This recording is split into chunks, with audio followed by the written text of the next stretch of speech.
Restarting in the name of Allah, the most gracious and the most merciful. So, in the series of the lecture security concept, today we're going to start another important topic, which is security control.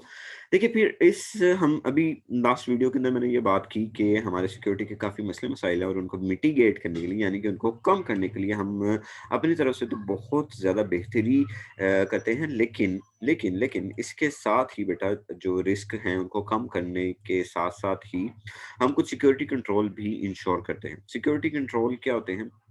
Security control ये होते हैं कि आप अपनी इस information को एक data की इंफॉर्मेशन को बचाने के लिए, सेव करने के लिए एक लिस्ट बना के रखते हैं कि यार हमारे लिए किस-किस चीज़ों की इंफॉर्मेशन अवेलेबिलिटी और इंटीग्रिटी इम्पोर्टेंट है और किसके लिए इम्पोर्टेंट नहीं है। सो इस सिलसिले में हम बेटा 3 गोल्स होते हैं। हम जब भी सिक्योरिटी हम कहते हैं ना कि यहाँ पे हमने अपने डाटा को सिक्योर करना है या यहाँ पे हमने सिक्योरिटी का पार्ट ऐड करना है। तो उस जब भी कहीं पे भी सिक्योरिटी का लफ्ज़ आएगा, आईटी के अंदर जहाँ भी सिक्योरिटी का लफ्ज़ आएगा उसमें हमेशा 3 चीज़ें शामिल होंगी। पहली चीज़ होगी कॉन्फिडेंशियलिटी, दूसरी चीज़ होगी इंटीग्रिटी और तीसरी चीज़ होगी अवेलेबिलिटी। आई थिंक इसका मैंने लास्ट टाइम भी ज़िक्र कर दिया है। कॉन्फिडेंशियलिटी सिर्फ़ ये बताती है कि आपका डाटा जो है वो आपके अलावा आपकी मर्ज़ी के बगैर कोई नहीं देख सकता। इंटीग्रिटी ये बताती है कि आपका डाटा ना ही सिर्फ़ कोई देख सकता है बल्कि ना ही कोई मॉडिफ़ाई कर सकता है। आपने जिसको इजाज़त नहीं दी, वो भी उसमें कोई मॉडिफ़ाई नहीं करेगा और आपने जिसको डाटा दिया है, वो भी आपकी इजाज़त के बगैर उसमें किसी किस्म की मॉडिफ़िकेशन नहीं करेगा, बल्कि आपका डाटा क्या रहेगा, कंसिस्टेंट रहेगा। कंसिस्टेंट से मुराद क्या है? इस कंसिस्टेंट से मुराद ये है कि जैसा आपने दिया था, वैसे का वैसे रहेगा और अवेलेबिलिटी ये कहती है कि आप जब भी चाहें, उस आईटी के रिसोर्सेज़ एप्रोप्रिएट तरीके से इस्तेमाल कर सकते हैं। आप क्या कर सकते हैं? आप अपने डाटा को एप्रोप्रिएट वे में एक्सेस कर सकते हैं। कभी भी, कहीं भी। ठीक है जी? जैसे भी आपने सर्विसेज़ ली हैं। अब बेटा ये जो सीआईए हम बना रहे हैं, ये सिक्योरिटी ये 3 गोल्स होते हैं हमारे कॉन्फिडेंशियलिटी, इंटीग्रिटी और अवेलेबिलिटी। इनके भी हमने ना लेवल बनाए हुए हैं। हम कहते हैं कि कॉन्फिडेंशियलिटी जो है, कॉन्फिडेंशियलिटी के भी लेवल है कि किस डाटा में कितनी ज़्यादा कॉन्फिडेंशियलिटी होनी चाहिए। देखिए जैसा पब्लिक इन्फॉर्मेशन मतलब कि एक चीज़ आपने पहले ही पब्लिकली तौर पे आम की हुई है। एक चीज़ इनमें जैसे आपने फेसबुक के ऊपर पहले ही अपनी प्रोफाइल फ़ोटो लगाई हुई है और उसे पब्लिक किया हुआ है। तो उसमें कॉन्फिडेंशियलिटी हम क्या ऐड करें? कुछ भी नहीं ऐड करें, तो हम कहेंगे इसकी जो कॉन्फिडेंशियलिटी लेवल है, लेवल 1 होगा। और आपने जैसे इन्फॉर्मेशन दी हुई है एक आपने नादरा के अंदर या किसी यूनिवर्सिटी के अंदर अपनी फ़ोटोकॉपी जमा कराई हुई है हर जगह पे। फ़ोटोकॉपी आपने जमा करवाई हुई अपने आईडी कार्ड की फ़ोटोकॉपी जमा कराई हुई है, अकाउंट्स में, एचआर में और एग्ज़ाम में हर जगह जमा कराई हुई है। तो सिर्फ़ वही डिपार्टमेंट देख सकते हैं और कोई नहीं देख सकता। तो इस ऐसे मामले में जहाँ पे इन्फॉर्मेशन सिर्फ़ इंटरनल यूज़ के लिए हो, उसमें हम कहते हैं कि कॉन्फिडेंशियलिटी लेवल जो है वो 2 होगा।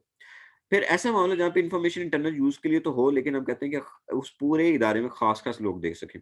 देखिए, जैसे मिसाल के तौर पर मैंने अपने नाम पे सिम ओपन करवाई है, तो मैं कहता हूँ कि मेरी उस ब्रांच के अंदर मैंने अपना पूरा डाटा दिया हुआ है और मैंने वो सिम जो है अपने नाम पे कराई हुई है, तो मेरा क्या नाम है, मैं कहाँ रहता हूँ, क्या डिटेल है, वो सिर्फ़ और सिर्फ़ उस ऑफ़िस में उस ऑर्गनाइज़ेशन में वो ही एक डिपार्टमेंट वाले देख सकें, कुछ और ना देख सकें। तो यहाँ पे कॉन्फिडेंशियलिटी लेवल ज़्यादा होगा।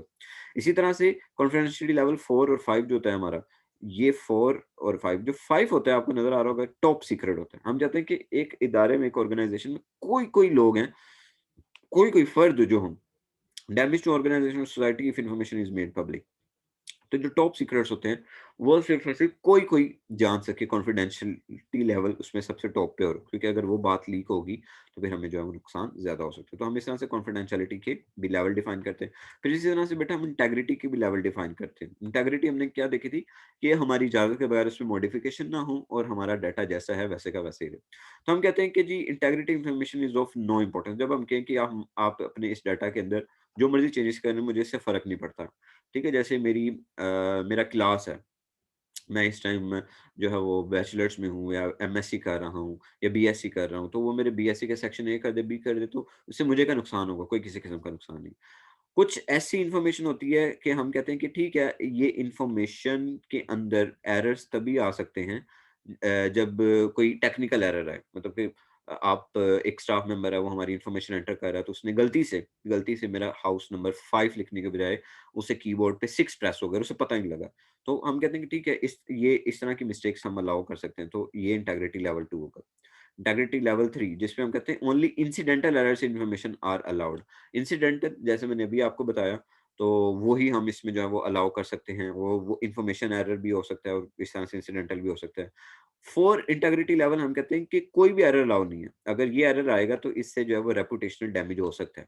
ठीक है? इससे रेपुटेशनल लेवल जो है वो डैमेज हो सकता है कि अगर आप इन्फॉर्मेशन को चेंज कर देंगे, मिसाल के तौर पर मैं फर्स्ट पोज़ीशन पे आया हूँ और मेरी फर्स्ट पोज़ीशन को आप 9 पोज़ीशन में ले जाएँगे, तो मेरी रिप्यूट खराब हो सकती है।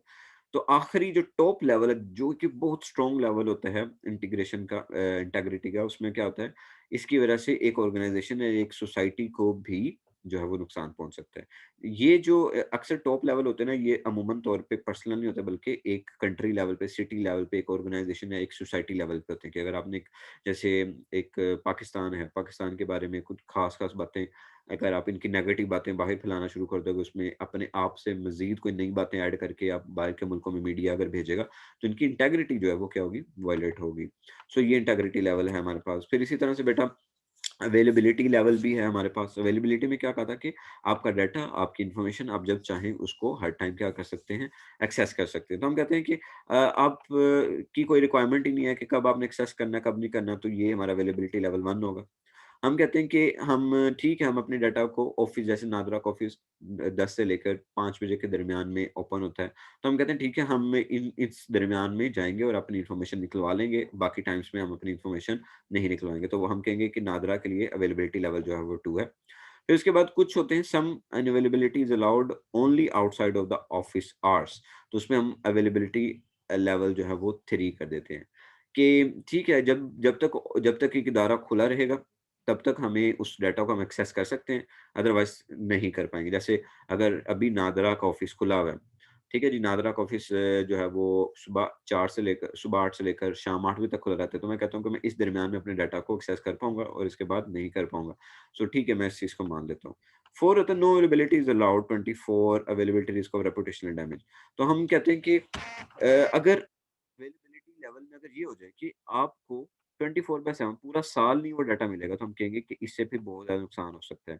हमारा ये अवेलेबिलिटी लेवल 4 होता है, जिसमें हम कहते हैं कि यहाँ पे कोई अनअवेलेबिलिटी हम अलाउ ही नहीं कर सकते। मतलब कि 1 मिनट के लिए भी अगर हमें चीज़ नहीं मिलेगी, तो हमारा बहुत ज़्यादा नुकसान हो सकता है। जैसे आप ये देख लें कि आपका बैंक है, अगर आप अगर आपको एटीएम सारी बंद हो जाए, 5-10 मिनट के लिए भी एटीएम बंद हो जाए, तो कहीं भी ये चांस है कि किसी भी वक़्त में कोई बंदा, अगर उसे ज़रूरत पड़ी है पैसों की, तो वो उससे नुकसान उठा सकता है। या आप इसको इस तरह से भी कह सकते हैं कि जैसे हॉस्पिटल में ऑक्सीजन है, अगर डॉक्टर है, तो अगर डॉक्टर आपको फ़ौरन नहीं मिलता, तो 2 मिनट की भी अनअवेलेबिलिटी बहुत ज़्यादा नुकसान हो सकती है।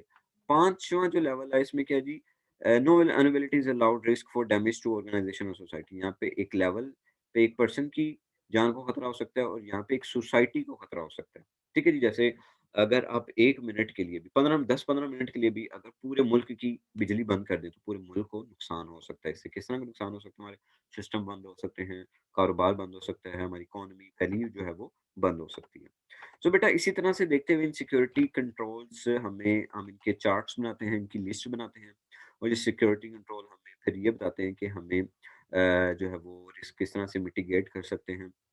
और हम इन तीनों चीज़ों को जो है वो सामने रखते हैं।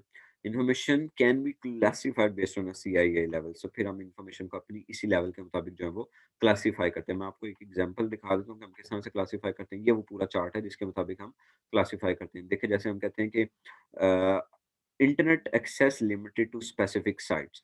तो हम कहते हैं कि ठीक है, इसका हम लेवल 4 और लेवल 5 कॉन्फिडेंशियलिटी का बियर कर सकते हैं।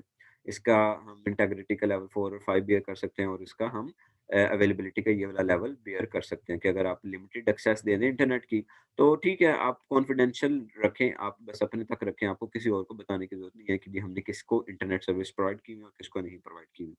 इसी तरह से बेटा, अगर आप इसको देखें, secure data centre and systems management room, तो इन रूम्स में जो कॉन्फिडेंशियलिटी है, जो डाटा रूम्स में पड़ा हुआ है, वो एक पर्सन का भी और एक ऑर्गेनाइज़ेशन का भी कॉन्फिडेंशियल होना बहुत ज़्यादा ज़रूरी है। अगर वो सिक्योर नहीं होगा, कॉन्फिडेंशियल नहीं होगा, तो नुकसान हो सकता है। उसमें इंटीग्रिटी भी होनी चाहिए और उसमें अवेलेबिलिटी भी होनी चाहिए। तो हम दोनों लेवल पे क्रॉस हमने इसलिए किया हुआ है कि हम लेवल 4 को भी बियर कर सकते हैं और लेवल 5 भी बियर कर सकते हैं। मान लीजिए कोई इतना इम्पोर्टेंट नहीं है। ठीक है जी? सो ये इस तरह से हम सिक्योरिटी कंट्रोल्स का एक बेटा चार्ट्स बनाते हैं, चार्ट बना के रखते हैं और ये चार्ट हमें ये बताता है कि कॉन्फिडेंशियलिटी किसी चीज़ के लिए या इंटेग्रिटी या अवेलेबिलिटी किसी चीज़ के लिए कितनी ज़्यादा इंपॉर्टेंट है। फिर हम इस लिहाज से इनके ये लेवल्स कैलकुलेट कर लेते हैं, फिर नंबर्स बना लेते हैं। उन नंबर्स को फिर हम अपने पास रखते हैं और फिर हम देखते हैं कि इसमें कितना हमने सिक्योरिटी कंट्रोल जो है वो इम्प्लीमेंट किया है। Thank you so much. अगर कोई क्वेश्चन है, आप इसी के नीचे कमेंट करके पूछ सकते हैं। Thank you.